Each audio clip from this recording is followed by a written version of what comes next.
In a world racing towards automation, one thing hasn't changed. Businesses still run on relationships.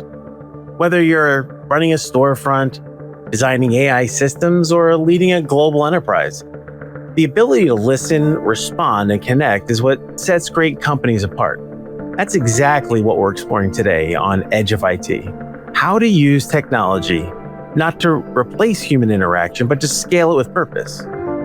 Today, I'm joined by Jim McCann, founder and executive chairman of 1-800-Flowers, a company that's been blending heart and tech since the early days of e-commerce. And with us is Theo Pajaczkowska, advisory and design lead at Pellera, who helps organizations design people-centered AI solutions that solve real problems and frees up human time. Together, we'll explore what it means to lead with empathy, apply lessons from the past to the future of AI, and how to build technology that actually makes relationships stronger, not more distant. Let's get into it.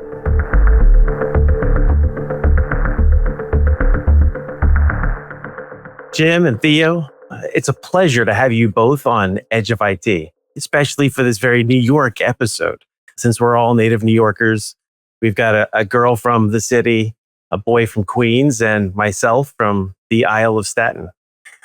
Let's be honest here. Staten Island really isn't part of New York City. It's hard not to immediately, razz a little bit. But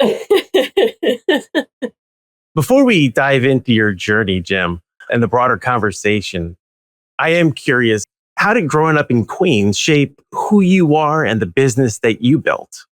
Well, probably in more ways than I'm conscious of. When you say growing up in Queens, there's a lot of different neighborhoods. And I grew up South Ozone Park, a working class neighborhood. I'd say the things that I am conscious of that shaped me were, one is we grew up learning to be scrappy. We grew up learning or believing that we can overcome pretty much anything with just hard work, long, hard work. Always had a sense that whatever it is, we can figure it out. We don't have to know what the outcome is or the how to do it properly in the beginning. We'll figure it out as we go. So those are good elements of how we grew up. The inverse of that is also Theo and Jonathan. That is, grew up with a lack of sophistication about finance, capital alternatives, understanding how subtleties in business performance impact outcomes. So the positives, the negatives are the inverse of those, and they're very closely related. So probably worked too hard, too long, and trying to do everything myself. And it never goes away, Jonathan. I'm old now, and I think almost every day about the growing up fairly poor still has an impact on me. I still cannot waste paper towels. We never had paper towels as a kid. No, absolutely. And I mean, having one native New Yorker on, I knew that Theo had to be part of this conversation.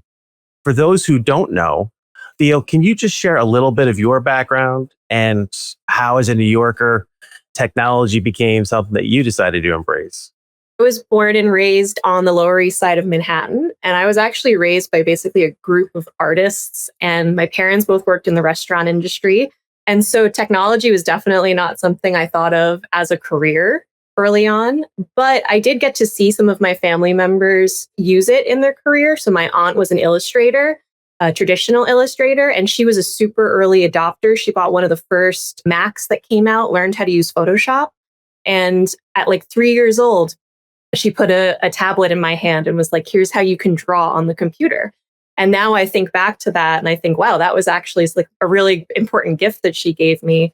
When I graduated, I became a front-end developer. And while I was writing code to create applications, I found myself really drawn to, well, who's using this application? Who are the users? And I shifted from writing the code to actually designing the applications and figuring out, okay, people have problems at work. How can technology solve those problems? And I really think that growing up in New York, Jim, I relate to it gives you a bit of an attitude of, I want to do everything myself. And I also think growing up in New York, you get to meet a lot of different people with a lot of different perspectives. And it exposes you to, there's not always one right way to solve a problem. Jim, I want to give our listeners a good background to your story. You transformed a single flower shop into a national brand and a pioneer in the e-commerce space. I've heard you say numerous times that you're not in the flower business, you're in the relationship business. When did you realize that was what was important? Was there a moment early on? It was along the journey, and our neighborhood was the Upper East Side. Our first flower shop was on First Avenue between 63rd and 62nd Streets. And it was a little neighborhood. Now we have lots of high rises, residential high rises all around us. But it really, I learned early on that it really was a little neighborhood. And we became a bit of a centerpiece in that neighborhood because it was a small shop, but people would pop in all the time, not just to buy flowers, but just to say hello, make themselves a cup of coffee or a tea. Just do you mind if I hang my dry cleaning here while I'm running errands before I go back upstairs? So people popped in for a lot of reasons.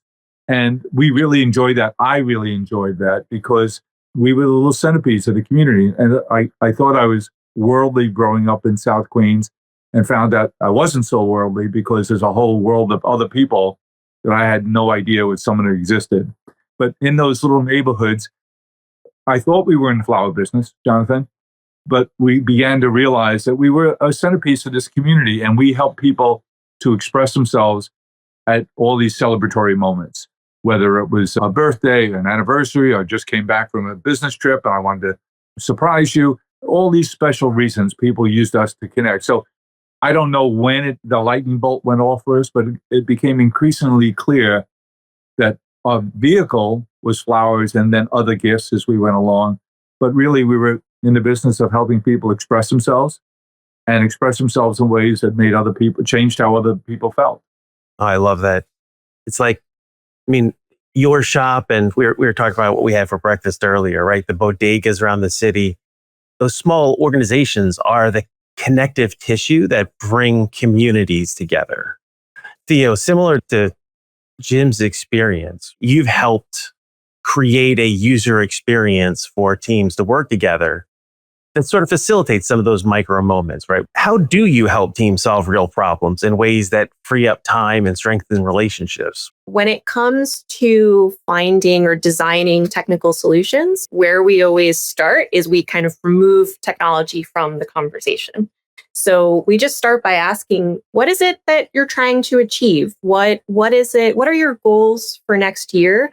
And what are the biggest challenges that you're facing? What's going to get in the way of you achieving that? Then we talk through, okay, so those challenges that you're facing, who are the teams that are impacted by that? And we go talk to them and we understand their day. We understand the decisions that they have to make, how they're making those decisions. And we figure out where the biggest challenges are. And then we try to match, okay, so if your challenge is that you have to make a really important decision, but you have to make a decision really fast, and it requires a lot of research and a lot of data to make the best possible decision. Could we use technology to help you get that data faster? So when it comes to technology, we think about it kind of people first and technology agnostic when we're having those initial conversations. Jim, let's jump back to 1986. You make this bold move to acquire the 1-800-Flowers number. Walk us through that decision. What gave you the confidence to pursue it? And what, knowing who your customers were and who your customers that you wanted to have, what were you trying to solve for? One of my friends, Bob Pittman, has said over and over again, Bob was instrumental in our business because he was president of AOL when we made the decision. We had to pick which of the online communities we were going to go with in the early 90s. And there was CompuServe, Prodigy, and AOL. AOL, the scrappy little startup run by guys out of a broken down little office in Virginia. And Bob back then would always say, convenience prevails.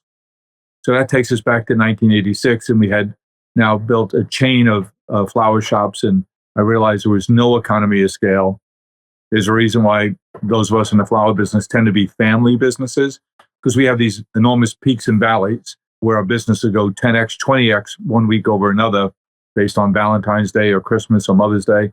And so we stretch our families because who else is willing to work that hard? Uncle Joe isn't going to take his personal day off from Pellera to do deliveries on the day before Thanksgiving, unless he wants to be invited for Thanksgiving dinner on Thursday. So when you have a chain of flower shops, 20, 30, 40, you run out of Uncle Joe's to call on. So there were diseconomies of scale. But we were always looking for what's convenient for our customers. So we're always, based on Bob's recommendation, looking for how do we become more and more convenient. And clearly 800 numbers were the rage at that time, and people were using it to be convenient. So we were the first company whose name was our phone number. And if we just thought, if you want to be convenient, having people be able to figure out how to call you without looking anything up and do it 24/7, while everyone in the industry told us that was crazy. People didn't want to use a credit card over the phone. They wanted a house account at their florist. They certainly didn't need to call you on a Sunday or after 6 o'clock, and all of those things were wrong because convenience matters. So that was the driving push for us to say, how do we become convenient? How do we ignore all the naysayers who say people don't want any of these things, and let convenience be our driving motivation? And I can confirm, Jim, that the restaurant industry is very similar to the flower business because I was pulled in to help waitress at age 14, 15, 16 at my mom's restaurant. And made you the person you are today, I'm sure. Oh, 100%. I constantly say that I'm an IT consultant, but the best experience I got was waitressing. Jim, I have a question around, so when it was time to scale and you're building out this national network, that's a huge shift. So how do you convince partners to get on board with this new model? And how did you use your values or look for shared culture to make that work? How did you do that? It's a little bit chicken egg. We started with the major markets where we knew we'd have some order volume going into, and we'd already been in the business for 10 years at that point. So we already had some relationships. And what we did was we began to hire field staff.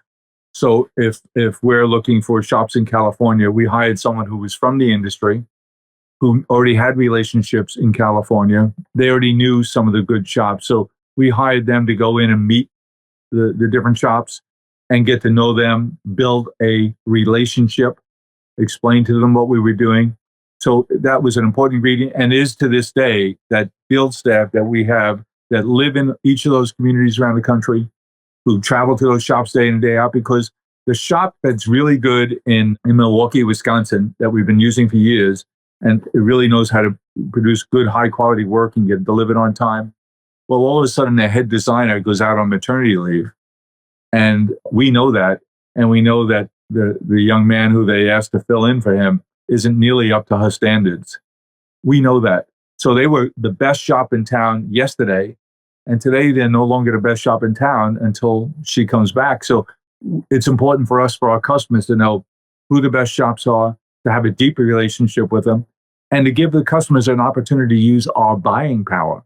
So not only do we have a field staff who's testing those shops every day, working with them, knowing what's going on, but we're the majority of every one of those shops' business. So an example, that anecdote that always makes the point for me is we had a fellow who we did business with. He was in the telecom industry, and he moved to a suburb of Atlanta, and he forgot his wife's anniversary. It was a Saturday afternoon. So he called the local shop there and said, "Can you deliver this?" They said, "I'm sorry, my truck is already gone for the day. It's already in a different direction. I won't be back here in time." And then he said, "Well, geez, I should try Jim's company." And he called 1-800-Flowers. We said, "Let me see if we can help. I'll call you right back." And we called him back 10 minutes later to say, "It'll be there within the hour."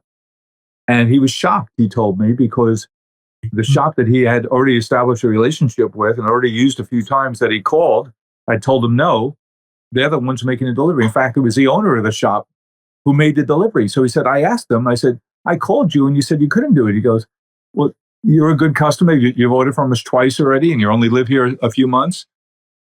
That's important, but 1-800-Flowers gives me 50, 60, 70 orders a day. They asked me to jump. I say, how high?" So I was more than happy to jump in my own car and make this delivery to make them happy. And I'm happy it made you happy. But it shows you buying power, relationships, and a knowledge of the local community is how we build that network. You scaled nationally, and created a network of people with relationships, extending that community just from the Upper East Side. So as we move forward in your story, right, beyond the phone number, you were really early to adopt in the internet. What customer needs were you responding to at the time? And how did those partnerships that you made that were crucial to your success, how did they make it work? It's a story, as you say, about relationships and partnerships. And here we are, 1986, we changed our name to 1-800-Flowers. And without any money, going back to those Queens roots, which taught you to work hard, but maybe not as smart as you could. All of a sudden now we're sitting there, my younger brother had joined the company, 10 years my junior, and we're sitting there saying, we've just become a national brand and disrupted a category with no money. And we did it by embracing a new technology. It sounds silly to say now, but the 800 number was the new technology then. So we got a lot of press about being the first company whose name was its phone number at all.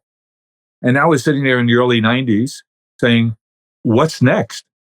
What's the next technology to come down the pipe that might disrupt us?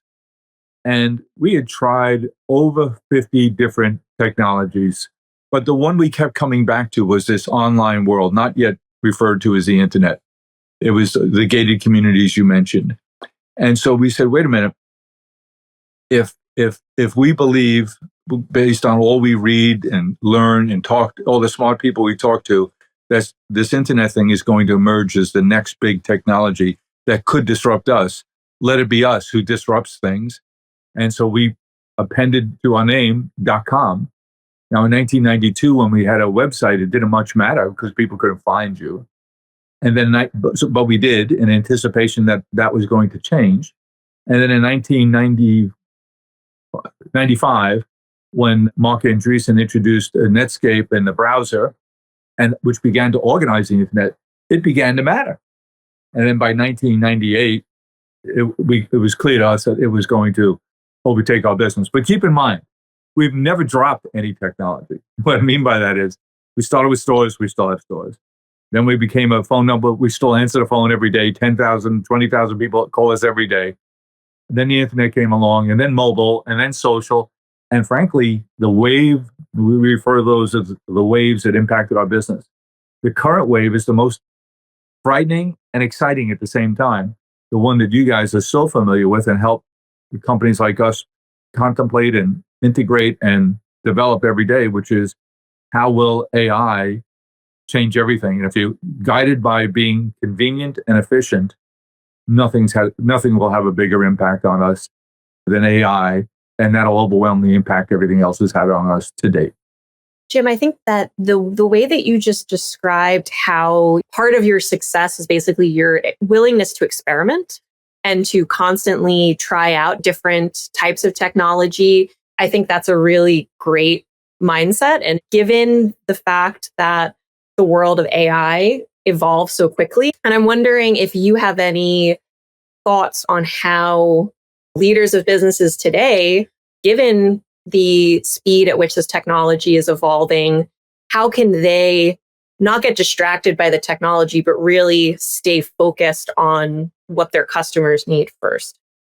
I think one of the things we strive for is how do we become and stay a learning organization? So I don't have to be, and now our new CEO, Adolfo Gomez, he doesn't have to be the greatest technologist in the world. But if he has a team of people that are curious and constantly looking for what's next and bubbling up ideas in the organization, having a sense that they're licensed and applauded if they're trying new things, if they're doing wacky things, I think the culture of the organization is important to achieve that. And then the good news is, back in our earliest days, when we converted our biggest, newest flower shop into a flower shop / call center, our office manager, Marge, I said, Marge, we need to get a copy machine. So why don't you buy a copy machine? And Marge said, I don't know anything about copy machines. I said, Marge, you're smart, you're gritty. Call 3 copy machine companies, have them come in and ask questions until they're exhausted. And And she said, why would I do that? I said, because at the end of that process, you're going to have a good sense of which company, which machine we should buy because you're smart and you'll figure it out. And that's exactly what she did. So how do we become like Marge? And how do we turn to companies like yours that has the talent and the expertise and the know-how that we don't yet have? And how do we leverage relationships with the vendor community to get smarter, to make our best decisions? And so we continue to do what we did 40 years ago when we needed our first copy machine. We do today, which is to call on vendors like Pellera. I can understand efficiencies. How do we make our legal team more efficient? How do we make our finance team more efficient? And so that's efficiencies. And that I can get my head around. But the other side is scarier and more exciting, which is capabilities. How do we serve our customers better in a different kind of way? How do we create agents that interact with their agents so that we have to think, okay, agentic, what the heck does that mean? And we turn to people like you to say, how do we think about that? Yeah, I think what's really exciting about designing agentic agents is that in many ways we're able to personify AI as assistants and mentors. So how can we use agents to help us in terms of going out and researching, finding information for us, being analysts, being editors for us, but also providing us guidance. I like the way you put that, assistants and mentors. When I design virtual agents, I use human customer experience as my example. But, like the example that we were talking about earlier of you walk into your bodega and they know your order because you're there every single day. When I'm designing virtual agents, I try to think about how can we use what we know about the customer to try and serve them their answer before they even need to ask. So one of the best virtual agent experiences I've ever had as a customer was I had a flight later in the day and it was raining. So I called the airline and I didn't have to say a word, but when I called, they presumably knew who I was based on my phone number. The agent said, "Hi, Theo, if you're calling about your flight later today and wondering if there's going to be a delay because of weather, your flight is not delayed. Is there anything else we can help you with?"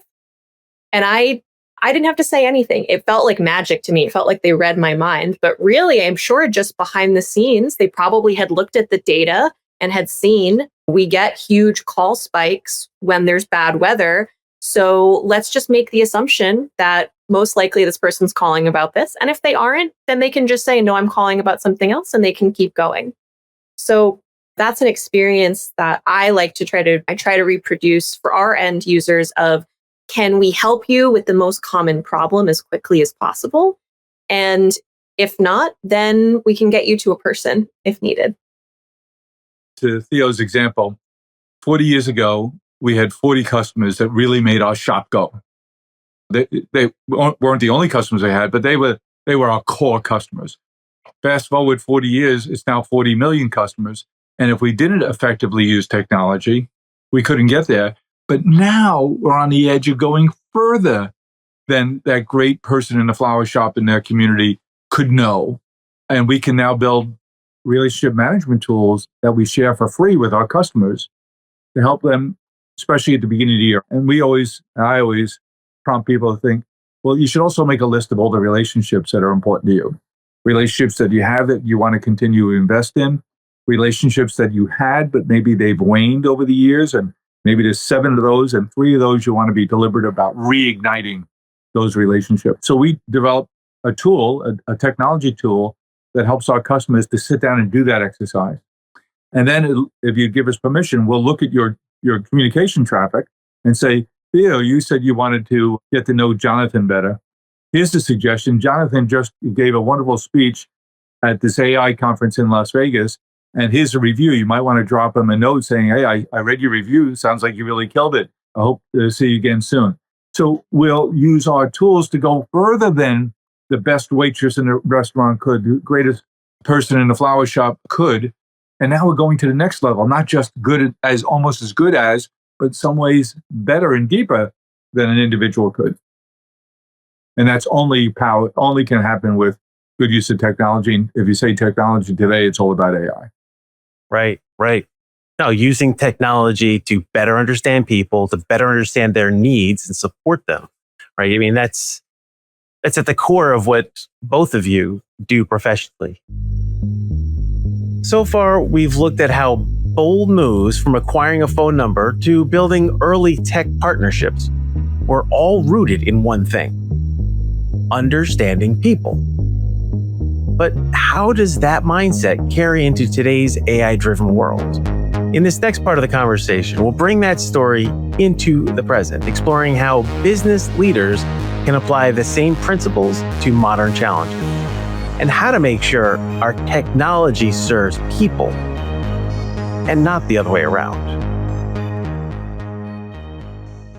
Let's push a little bit further. What does it look like to prepare your team for the future?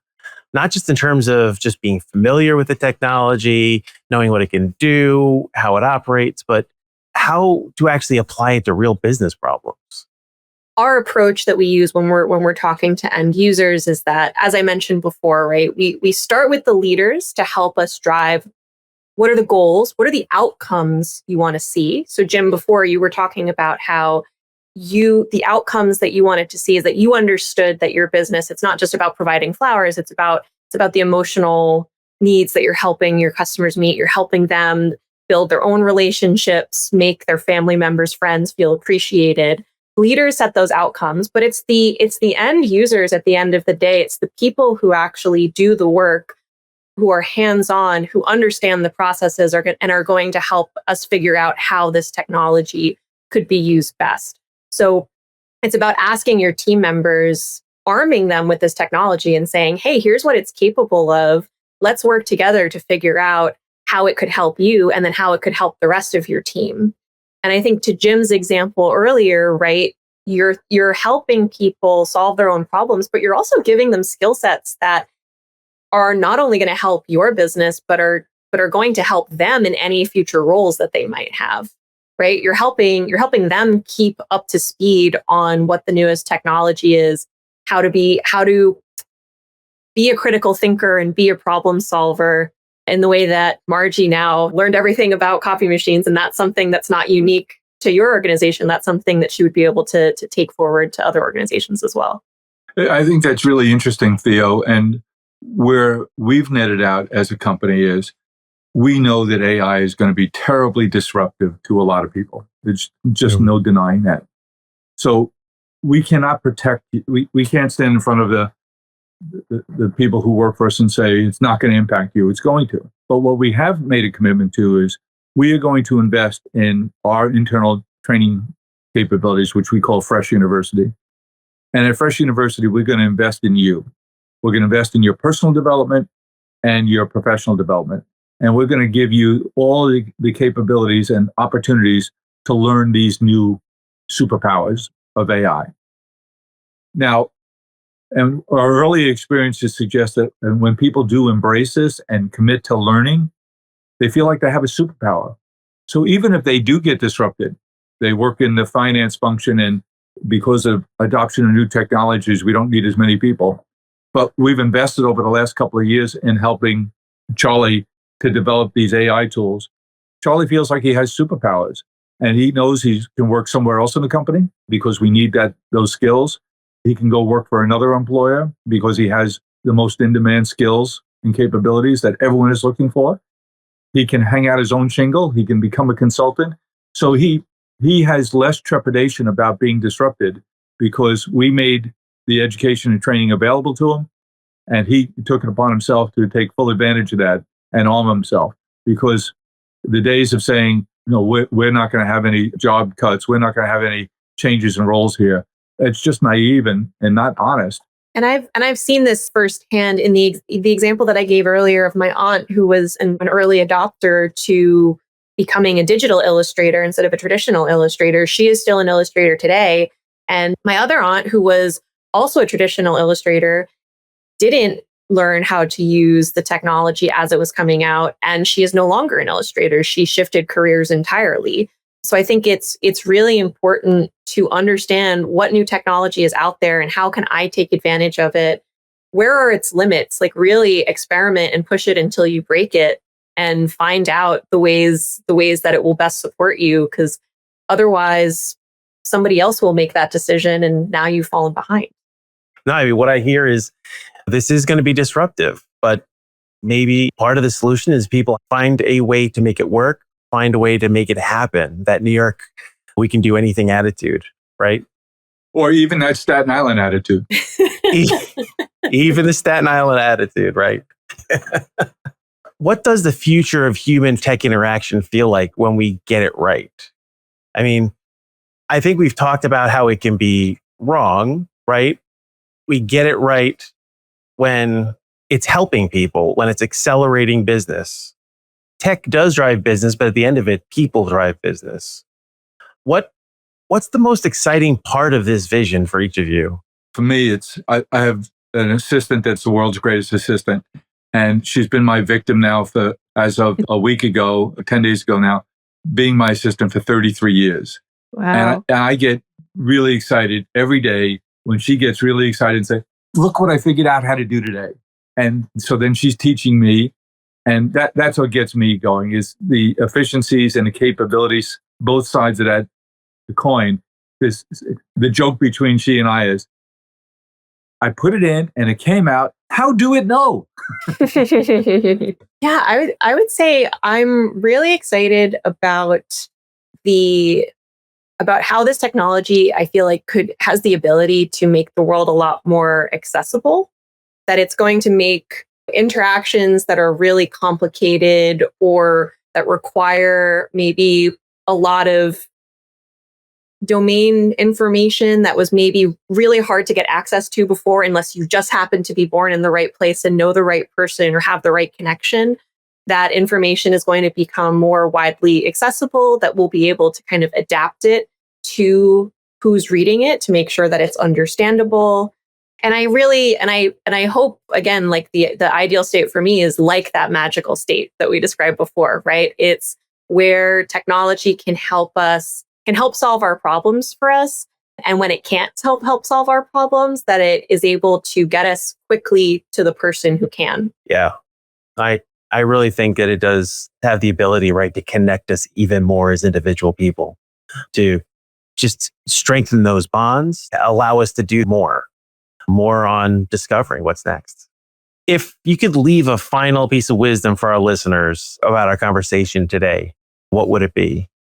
Every single person should work in customer service at some point in their life and in their career, because you'll learn the most important lessons. Even if you work in technology, you should have to work in a flower shop, work in a restaurant, work in sales for at least a week minimum.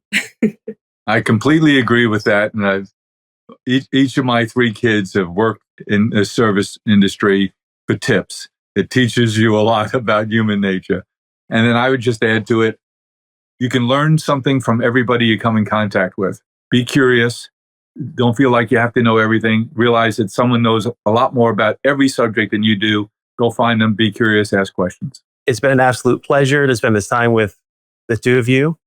Thank you so much for joining us on the Edge of IT. At the heart of this conversation is a powerful idea. Technology doesn't replace relationships. It can actually deepen them when done right.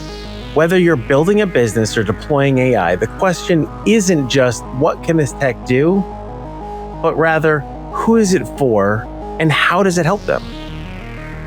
A big thank you to Jim and Theo for sharing their insights and experiences. And to all our listeners, if you're navigating the space between legacy systems and emerging tech, take this episode as a reminder. Innovation comes from connection, especially with our customers. Thanks for joining us. And don't forget to subscribe to Edge of IT on Apple Podcasts, Spotify, or wherever you tune in. Want to learn more about how we're helping organizations with their relationship building? Visit us at Pellera.com.